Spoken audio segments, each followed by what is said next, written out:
Today we are going to start our shape house project. We will draw shapes, color them, and cut them out to use as building blocks for our shape house. This project will take 3 classes to finish. There are 6 shapes that I would like you to draw.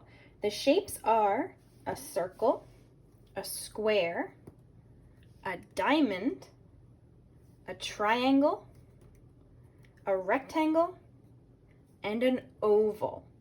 Try to squeeze in all 6 shapes so that your whole paper is filled. You can draw the shapes with your black marker. I'm going to start with my circle. I'm going to do it over here in the corner so that I have a lot of extra space for all my other shapes. Now remember, we want our shapes to be big. The bigger your shapes, the better.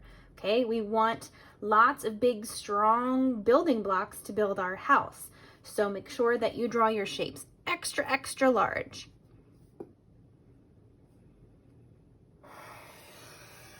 Nice big circle. Next to it, I'm going to draw a square. And I'm going to make sure that it's really close together with my circle. I'm not going to make my square all the way over here because then I won't have enough room for the other shapes.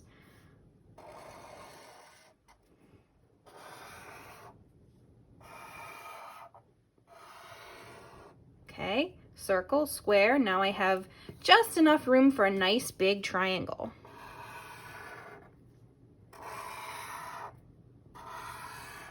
Perfect. All right, moving down here, I'm going to do the rectangle over here. Nice and big. See how I'm filling my whole paper with the shapes.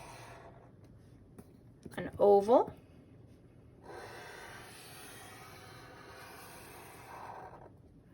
And a diamond.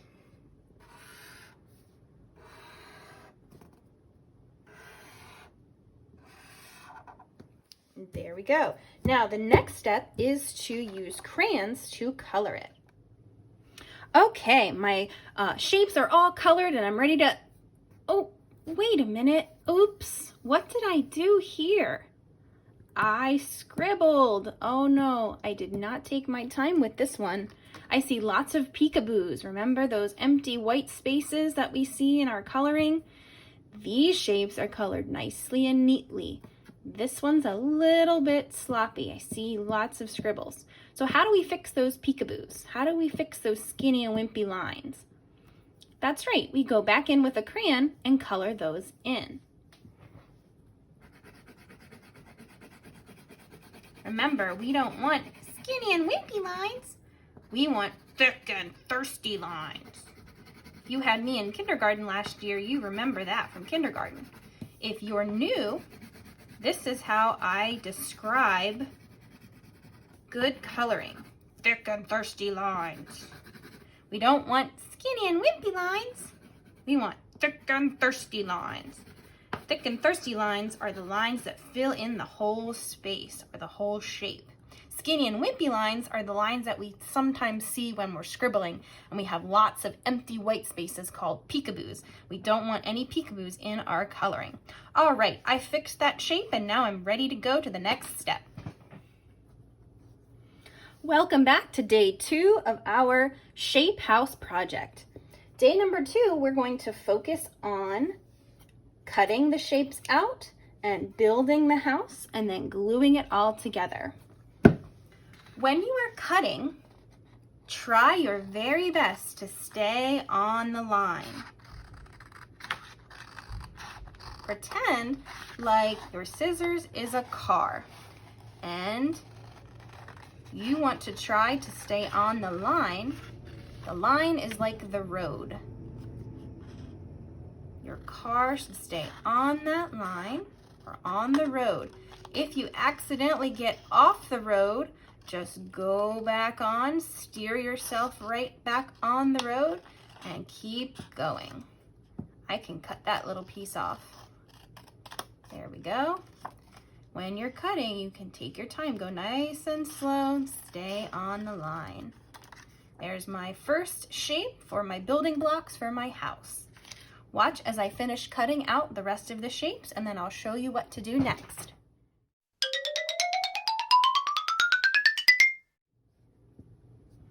Okay, I have all of my shapes cut out now, and I have another piece of paper here. So this project is going to use 2 pieces of paper. So with your other piece of paper, this is where we're going to glue the house onto. You can hold your paper the tall way. The art word for that is vertical, or you can hold your paper sideways. The art word for that is horizontal. So we could do horizontal if you want your house to be long, or you could do vertical if you want your house to be very tall. So I think I'm going to choose vertical so that I can build my house nice and tall. Okay, so what I'm just going to do now is just play around with the shapes and see if I can come up with a house design that I like. So let's see. I think I'll start with maybe this for the bottom of the house, and maybe I will add a round part on top of here for the upstairs, and then the roof. Now these houses are going to look a little bit funny, but that's okay. These are imagination houses. These are houses that we're building with shapes. So it's okay if it doesn't look like a real life house. It can be an imaginary house. So here I'm going to add maybe another part of my house.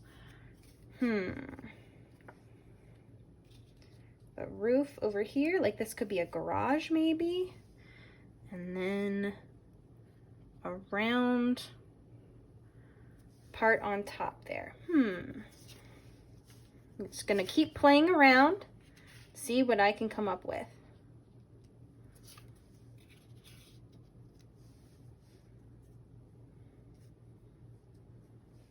Well, that looks pretty interesting for a house. What do you think? Maybe what I could do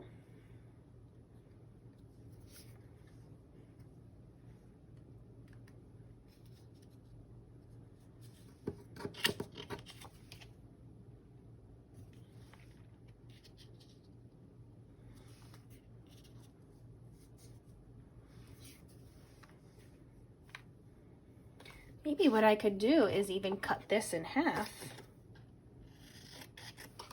So I have a half circle shape. There we go. I like that. That's great. I like the way that looks. All right, so I like the way this looks, so I'm gonna start gluing it on now. Okay, boys and girls, just a quick reminder with the glue stick. Okay, so it's never a good idea to twist up the glue all the way, because that could break off and it could get wasted. So make sure we only twist up what we need, just a little bit. That's all you need. Just twist up what you need. When you use that up, just twist up a little bit more. Now with the glue, one little dot of glue is not going to be enough to make sure your shapes hold on to the paper. So you really want to go around the back of your shape a couple times with the glue and press with your finger muscles. It's not a good idea to do this. It's a better idea to use your finger muscles and just press. There we go. Okay, I'm going to finish gluing all these shapes. I'll meet you back here in a minute.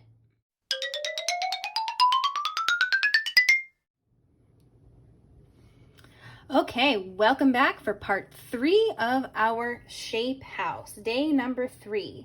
Day number 3 is probably my favorite part, the details. This is when we get really super duper creative and make our house very unique. I will pause the video for a second so that we can take a minute to think about some details that we would like to add to our shape house. Wow, you guys gave me some really great ideas for details. Now, let's watch as I add my details and finish up my shape house with some more coloring and drawing.